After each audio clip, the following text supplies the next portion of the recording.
Kansas has a great history and a lot to be proud of. We recently came across something quite remarkable. One of our small towns celebrated something big over the summer when they lit up the town square for the timeless sounds of classic America. Our Chris Frank was there. Now, if you think the Rolling Stones, more than 60 years of band playing is something to make noise about, then consider a shout out to a Kansas municipal band playing continually since 1871. One, two. On a hot summer evening in Iola, the Allen County Courthouse clock rings 8 times, signaling the 8 o'clock hour.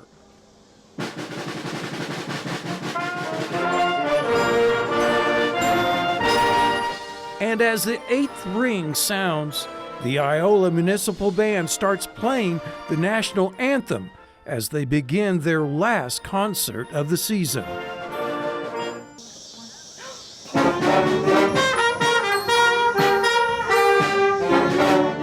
The Iola Municipal Band stands out for its longevity. The band has been performing continually more than 152 years since 1871. And the band actually first formed in 1867.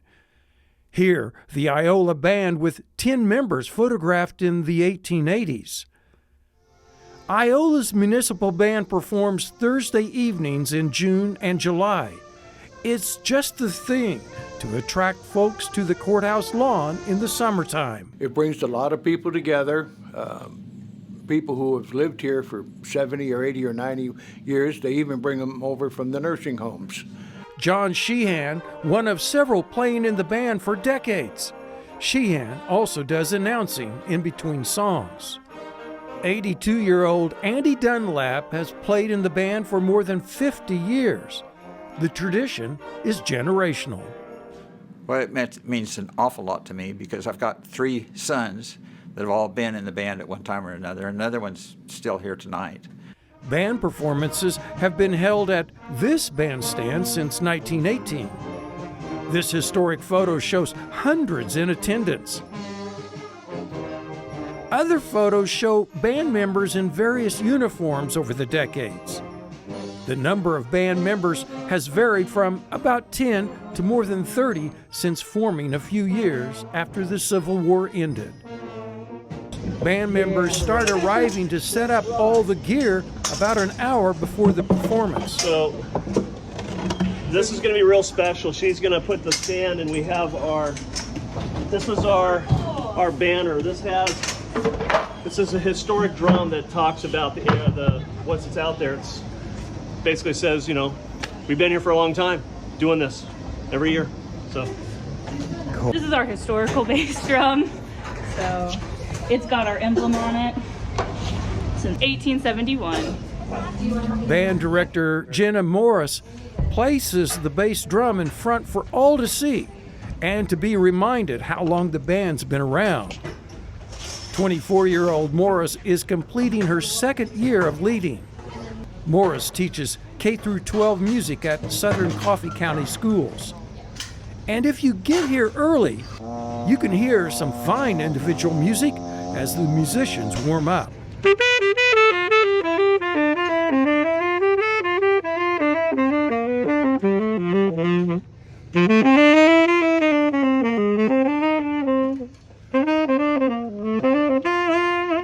Well, I got my trombone all decorated up with tinsel and ribbons and everything. The reason David Parker has his trombone decked out like it's Christmas is because this night's concert's theme is Christmas in July. Wow, it's just an honor to play with a band that has such a history.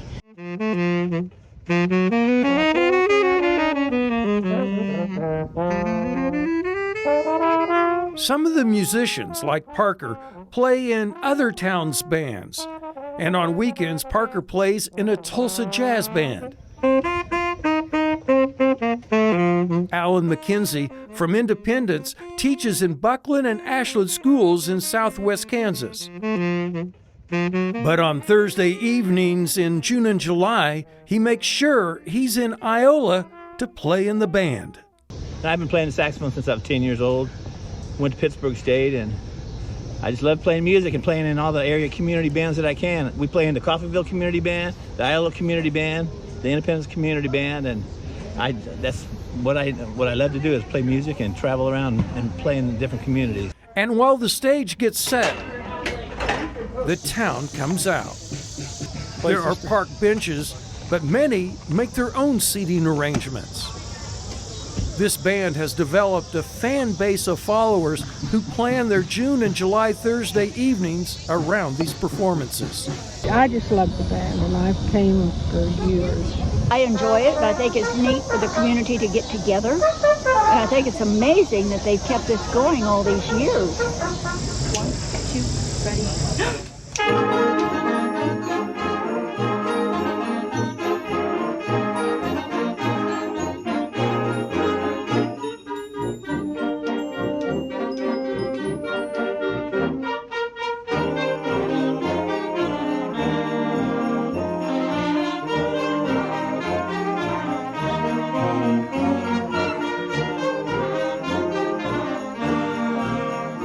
Iola's support for their municipal band more than 152 years is consistent with the town's support for the fine arts in general. The town also has its symphony, community, and outreach theaters. If someone new moves to town, one of the first questions asked of them is, "Do you play a musical instrument?" Longtime band member John Sheehan says there isn't a lot of pressure to playing in the band. Sheehan says you are there because you like the music, not the pay. Sheehan says the musicians aren't seeking fame and fortune. They get paid, he says, so they are professional, but says the musicians don't expect to be published or become famous.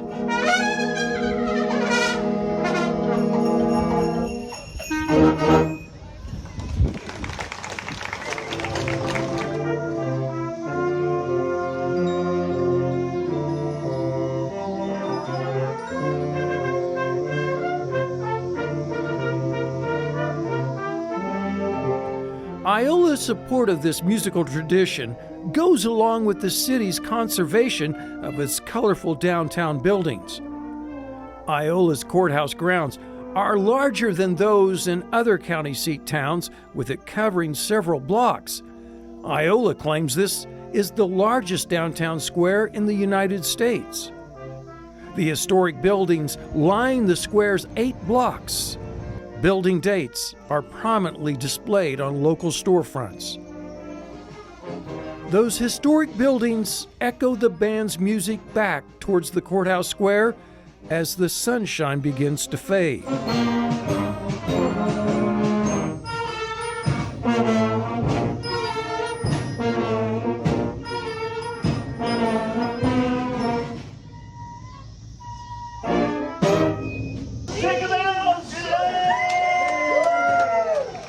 And as the concert reaches its conclusion, band members and their listeners celebrate the end of another successful season, their 152nd. From Iola, this is Chris Frank for Positively Kansas. The Iola Band will be back in action on Thursday evenings in June and July. Bring some lawn chairs and relax. Now to the less relaxing side of Kansas life, severe weather. The state's deadliest tornado is getting another look almost 70 years later. Jim Grayway visited with the author of a new book who sought out the personal stories of tragedy and survival, along with the reflections and perspectives of those still around to remember it.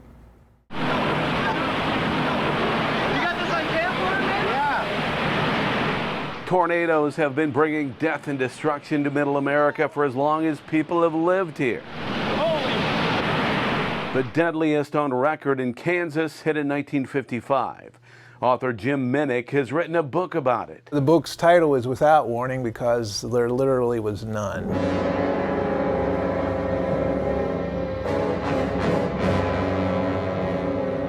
By the time the dust settled, nearly 90 people were dead and the town had been reduced to rubble.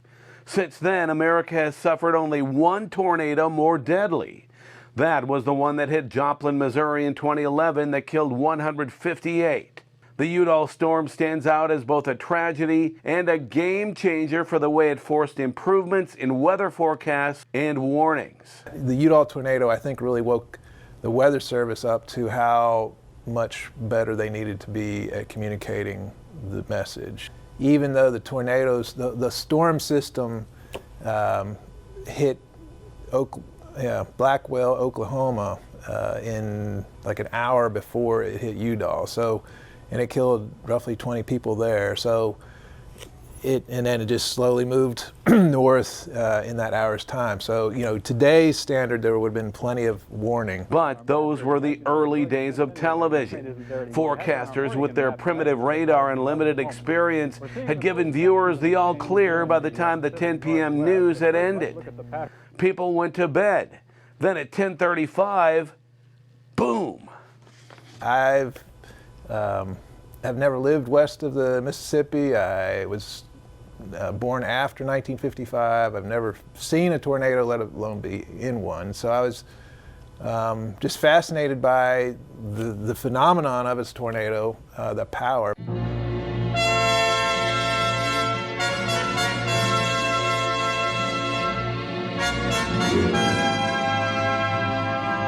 For the survivors, the impact of that terrifying and tragic night is indelibly burned into their thoughts and emotions more than half a century later.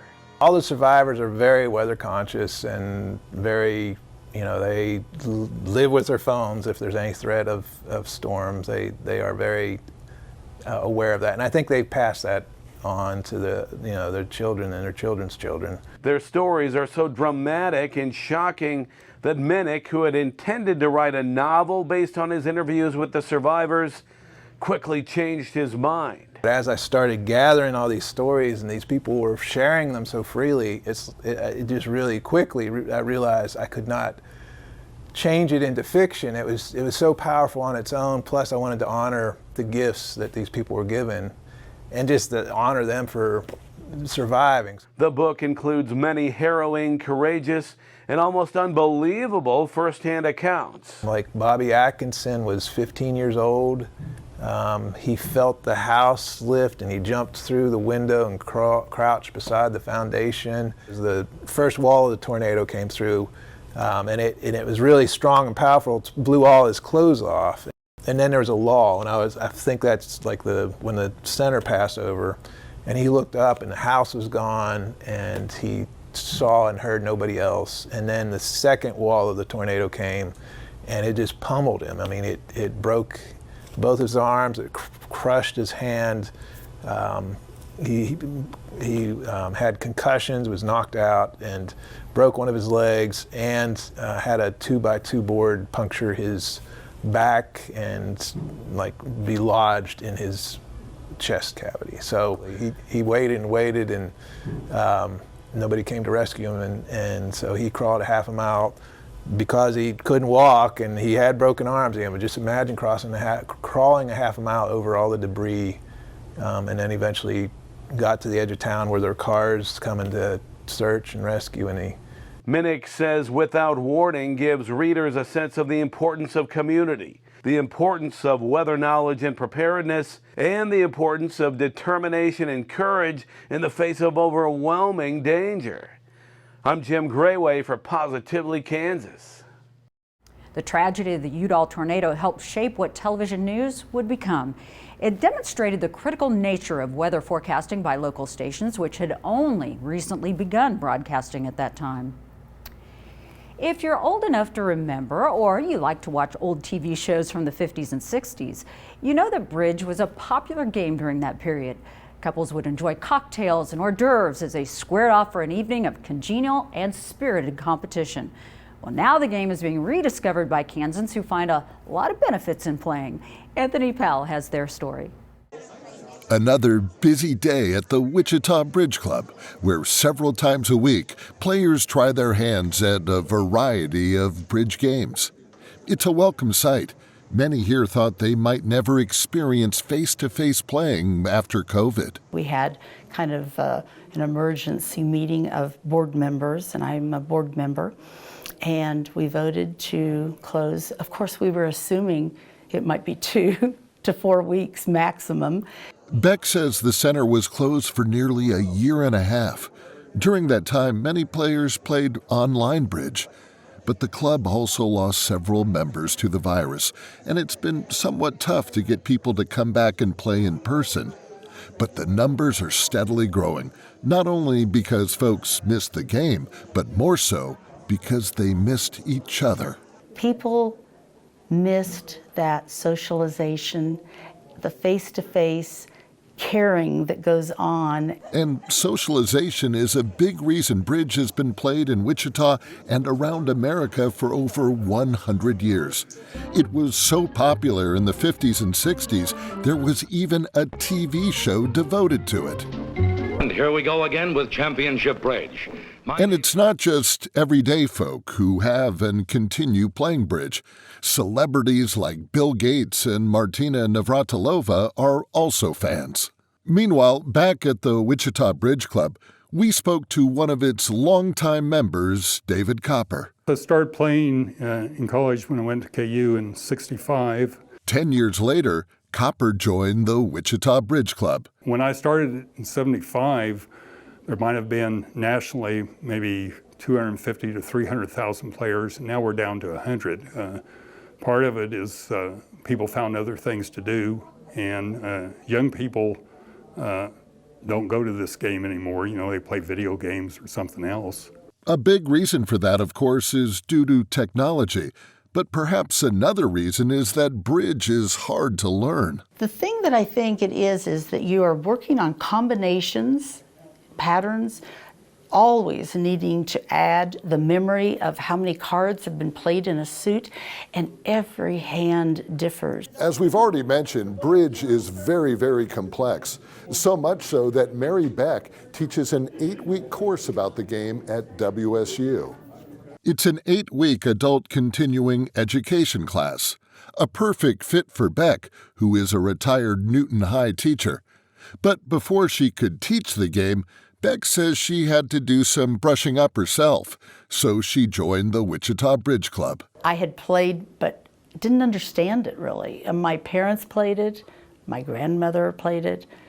I just kind of knew the basics. I started playing originally in about 1970, 69, 70. Richard Vore is a newer Wichita Bridge Club member. It had been many years since he had played when he joined the club, and says he was a bit rusty at first. I did try to come here and play, and I was lost when it came to the bidding systems.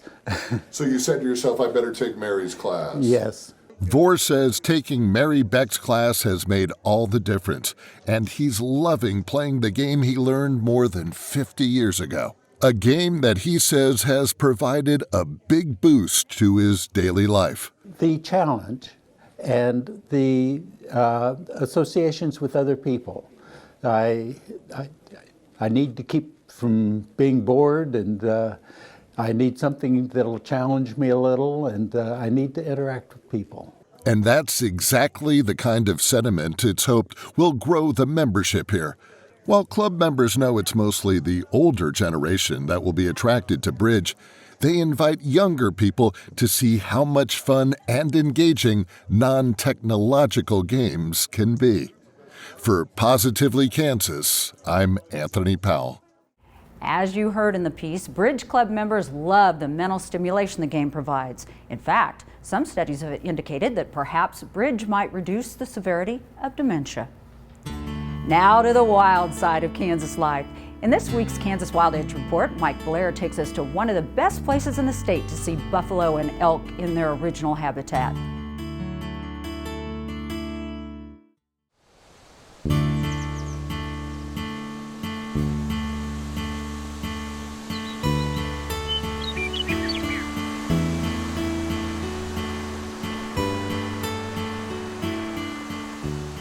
Pristine prairie. It's a rare thing to see anymore since progress took most of America's grasslands, but remnants exist. Scan a clean, grassy skyline and you can see the natural world from 100 years ago.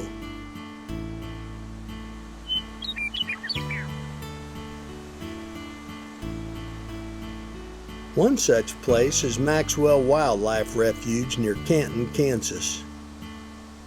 Here in McPherson County, 4.5 square miles lie just as they've always been. Grasses and wildflowers wave in the wind, a spectacle of color complementing the ever-changing sky overhead. And the wildlife you see here is a testimony to the vibrant, healthy grassland ecosystem once common long ago. Some clues are obvious as you drive Maxwell's roads. Once native big game, buffalo and elk, roam the prairie untagged, allowing photographs without reminders of our modern era.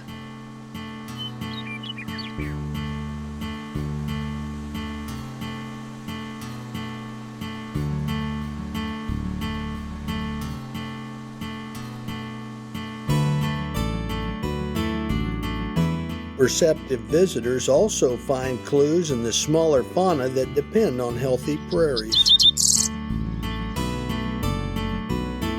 Maybe most notable among these are the beautiful regal fritillary butterflies found only in places that now make up less than 5% of former sprawling grasslands across the nation.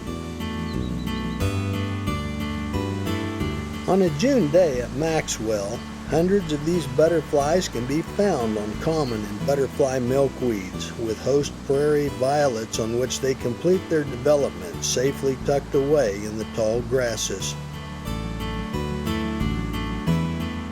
Some visitors, wishing to see them before they are gone, drive half a continent for the sure experience. Many similar rewards are waiting at Maxwell.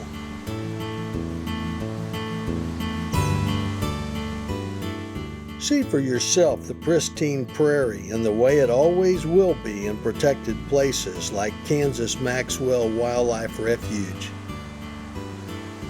It's a reminder of our precious heartland natural resources, unknown and underappreciated by so many. I'm Mike Blair for Positively Kansas.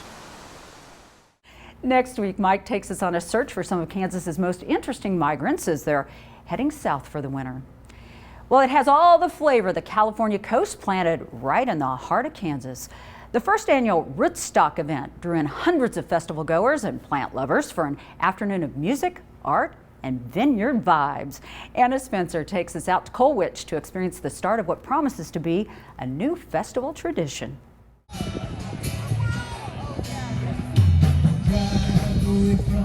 This beautiful spring afternoon is all about love, peace, and potted plants. Prairie Hills Vineyard hosted its first ever Rootstock event, drawing in a mix of music, art, and wine aficionados alongside families and plant enthusiasts. It's a unique combination and one vineyard owner Dan Stockamer envisioned could work. To do a music festival out here, and we've done a few others, but I thought, why not name it Rootstock and make it a spring garden art and music festival? And of course, I'm old enough to remember Woodstock, and I didn't make Woodstock, and I thought that'd just be a cool name to name it Rootstock. So that's what we did. The vineyard is both a home and a business, but also an oasis for Dan and his family. Well, this was the dairy farm that I grew up on when I was a kid. And so this was an open pasture out here. I walked out here 1,000 times or more, getting cows and bringing them back up to the farm. And I moved back here in 1998 from Sonoma County and told my wife we'd plant a vineyard and make it look like Sonoma County. And that's what got started. And 20 years later, here we are. We've added a lot of buildings, and we sell our grapes to Grace Hill Winery, and they make great wine out of it. The scenic farm and vineyard is also the perfect backdrop for weddings, memorials, and now Rootstock. Attendees can browse dozens of art displays, shop local vendors, and enjoy a variety of food truck fare, all while wine tasting and listening to live musical performances, including American Idol star Phil Stacey. The first song we're going to play actually features my child, Michaela Stacey. is a television star, in case you didn't. Families and kiddos can fly kites, enjoy a hayrack ride, or grab a balloon animal. But what makes this event truly special are the gardening experts and vendors, showcasing a wide variety of potted plants and offering educational presentations to all. Thomas Montiel of Montiel Farm shared his expertise throughout the afternoon. He says he started out as a hobby farmer who was looking for nutritional food options. His passion pushed him to help others gain access to good food in their own neighborhoods through urban gardening. Montiel Farms is a unique urban model of farming where we actually grow throughout the county and multiple people's land, whether it be a business or personal lands. And we grow foods with the idea of making them accessible into neighborhoods, whether it be an urban farm, a local orchard, with the ultimate goal of eventually getting to a point, whether through Montiel Farms or people that we connect with, that every person has a farm or an orchard in their neighborhood within walking distance. Today and every day, Thomas says his mission is to connect with others and share his gardening enthusiasm, all while making a difference. Buyers peruse his display, but also ask for advice like what to plant, when to plant, and how to get the best results for their own gardens.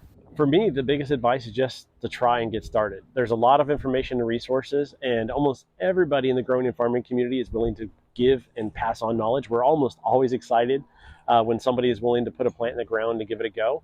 So my biggest advice is just get started. Take the first step, get a plant, get it in the ground, and start asking questions, start looking things up. So whether you have a green thumb or just want one, Rootstock might be the new festival tradition you've been searching for. In Colwich, I'm Anna Spencer for Positively Kansas. Event planners received a lot of positive feedback from the event and look forward to offering the unique experience again in the spring. Well, that's a wrap for this week. PositivelyKansas@kpts.org is our email address if you have a question, a comment, or story idea.